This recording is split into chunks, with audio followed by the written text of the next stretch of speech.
ইলিশ মাছের দাম তো কমেই নেই, বলছে ভারতে ইলিশ মাছ রপ্তানি করতে দিবে না, তাই না? ইলিশ মাছ পাওয়া যাচ্ছে না, যাও পাওয়া যাচ্ছে সেটা হয়তো দামের জায়গা থেকে মানুষের নাগালের বাহিরে। দাম আরো বেশি।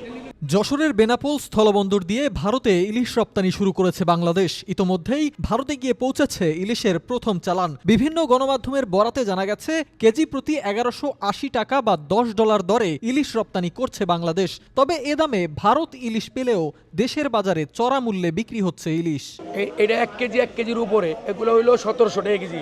আর 1 কেজি 1.5 কেজি যেটা, এটা কেজি 2200, 1 কেজি 700-800 গ্রাম যেটা, এটা 2500 টাকা কেজি।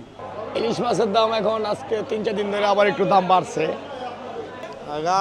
কিনতে আসি, দাম আরো বেশি।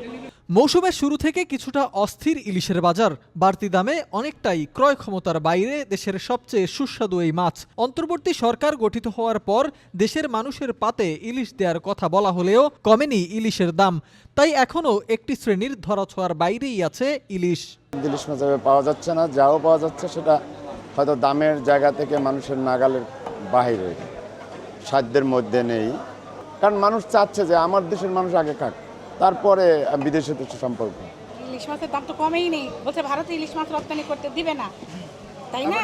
শেখ হাসিনা যখন ছিল সে সব উপহার হিসাবে পাঠিয়েছে, তারা বলতেছে ইলিশ মাছ ভারতে রপ্তানি করবে না। একবার এটা বলছে যে বাংলাদেশের মানুষ খেয়ে যেটা বাঁচবে সেটা আপনারা দিবে, তাই না? কিন্তু এখন কোথায়? এদিকে কেউ কেউ ভারতে ইলিশ রপ্তানির কারণে দেশে ইলিশের দাম বাড়ানোর অভিযোগ করলেও কারো কারো রয়েছে ভিন্ন মতামত। ইলিশের দাম নিয়ে তাই মিশ্র প্রতিক্রিয়া দেখা গেছে ক্রেতা ও বিক্রেতাদের মাঝে।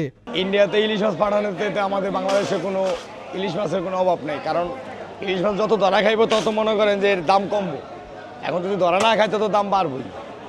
ইন্ডিয়া পাঠাইলেও যা থাকবে আমরা বাংলাদেশে রেখে ছাড়াইতে পারবো না। গভর্নমেন্ট যেটা এখন বলছে কেন দিচ্ছে, সেটা বলছে জাস্ট রপ্তানি করা এবং এই মুহূর্তকালীন সময়টা। আমার কাছে মনে হচ্ছে সেটা যদি হয় সেটা ওয়েল, এই কারণে ওয়েল যে প্রতিবেশী রাষ্ট্র তার একটা সমস্যার সময় আমরা তার পাশে দাঁড়াইছি, সেটা রপ্তানিভাবে হোক, সৌজন্যমূলক, তবে সৌজন্যমূলকভাবে গভর্নমেন্ট দেয়নি। শারদীয় দুর্গাপুজো উপলক্ষে ভারতে ইলিশ রপ্তানি শুরু করেছে বাংলাদেশ। ইতোমধ্যেই ভারতের বাজারে পাওয়া যাচ্ছে বাংলাদেশের ইলিশ। তবে সরকারের এ সিদ্ধান্ত চলমান থাকলে দেশের জনগণ ক্ষতিগ্রস্ত হওয়ার আশঙ্কাও প্রকাশ করেছে সাধারণ মানুষ। মানুষের চাহিদাকে আগে মেটাতে হবে, বাংলাদেশের মানুষের চাহিদা মেটাতে হবে। হ্যাঁ, আর একটা বিষয় হলো গভর্নমেন্ট যেটা এখন বলছে কেন দিচ্ছে, সেটা বলছে জাস্ট রপ্তানি করা এবং এই মুহূর্তকালীন সময়টা।